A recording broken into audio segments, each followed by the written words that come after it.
রামগঞ্জে গ্রাম আদালতের চেয়ারম্যান মনোনয়নে বিক্ষোভ মিছিল। লক্ষ্মীপুর থেকে শরীফুল ইসলাম ভূঁইয়ার পাঠানো তথ্যে বিস্তারিত। লক্ষ্মীপুরের রামগঞ্জ উপজেলা ২ নং নোয়াগাঁও ইউনিয়ন পরিষদে গ্রাম আদালতের কার্যক্রম পরিচালনার জন্য মোহাম্মদ হোসেন বাবুলকে মনোনীত করায় বিক্ষোভ মিছিল ও প্রতিবাদ অনুষ্ঠিত হয়েছে।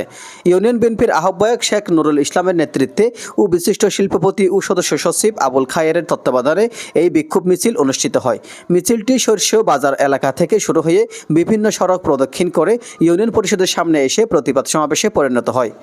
সরকারি ৪৩১ নম্বর সার্কুলারের আলোকে দেশের বিভিন্ন ইউনিয়নে গ্রাম আদালত সক্রিয়করণ তৃতীয় পর্যায়ের আওতায় ১০টি ইউনিয়ন থেকে ১০ জনকে গ্রাম আদালতের চেয়ারম্যান হিসেবে মনোনয়ন করা হয়। এই ধারাবাহিকতায় মোহাম্মদ হোসেন বাবুলের নাম মনোনয়নপ্রাপ্ত হয়, যা নিয়ে তীব্র আপত্তি জানায় এলাকাবাসী ও স্থানীয় বিএনপি নেতৃবৃন্দ। বিশিষ্ট ব্যবসায়ী আবুল খায়ের কোম্পানি বলেন, বাবুল অসামাজিক কর্মকাণ্ডে জড়িত, চাঁদাবাজি করে এলাকাবাসীর ক্ষতি করেছে। এ ধরনের চরিত্রহীন ব্যক্তিকে গ্রাম আদালতের চেয়ারম্যান বানানো উচিত নয়।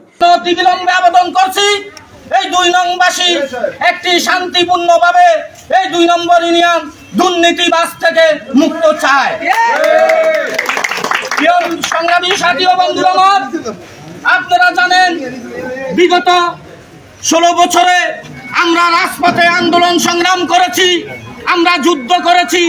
তখন এই স্বৈরাচার শাসনদের দোসরদের কারণে আমরা অনেক লাঞ্ছিত ভুক্তভোগী হয়েছিল। উপজেলা যুবদলের সাবেক সদস্য মোহাম্মদ মান্নান ব্যাপারী বলেন, বাবুল নিজে অন্যায়ের সঙ্গে জড়িত, সে কিভাবে ন্যায় বিচার করবে? আমরা তার অপসারণ চাই।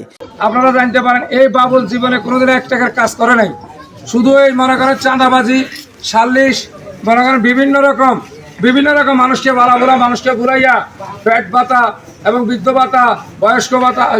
বিক্ষোভে আরও উপস্থিত ছিলেন উপজেলা ছাত্রদলের যুগ্ম আহ্বায়ক ইঞ্জিনিয়ার সাব্বির হোসেন, ইউনিয়ন যুবদলের যুগ্ম আহ্বায়ক নূর হোসেন ও শাহাদাত হোসেন সাধু, ১ নং ওয়ার্ড বিএনপির সাধারণ সম্পাদক জয়নাল হোসেন, ৩ নং ওয়ার্ড বিএনপির সভাপতি ইদ্রিস মানিক, ৮ নং ওয়ার্ড বিএনপির সভাপতি ও সেক্রেটারি আব্দুল হাই ও আবু তাহের, ৪ নং ওয়ার্ড বিএনপির সিনিয়র সহসভাপতি মোহাম্মদ মিজান, ইউনিয়ন তাঁতি দলের যুগ্ম আহ্বায়ক ও সেক্রেটারি নাজিম হোসেন ও মুখলেসের রহমান, ৪ নং ওয়ার্ড বিএনপির নেতা বাচ্চু মিয়া, ৩ নং ওয়ার্ড যুবদলের নেতা শাহিন ও আব্দুর রহিম। বক্তারা অবিলম্বে বাবুলকে মনোনয়ন থেকে প্রত্যাহারের দাবি জানান। এজান নিজামুদ্দিন, ডেস্ক রিপোর্ট।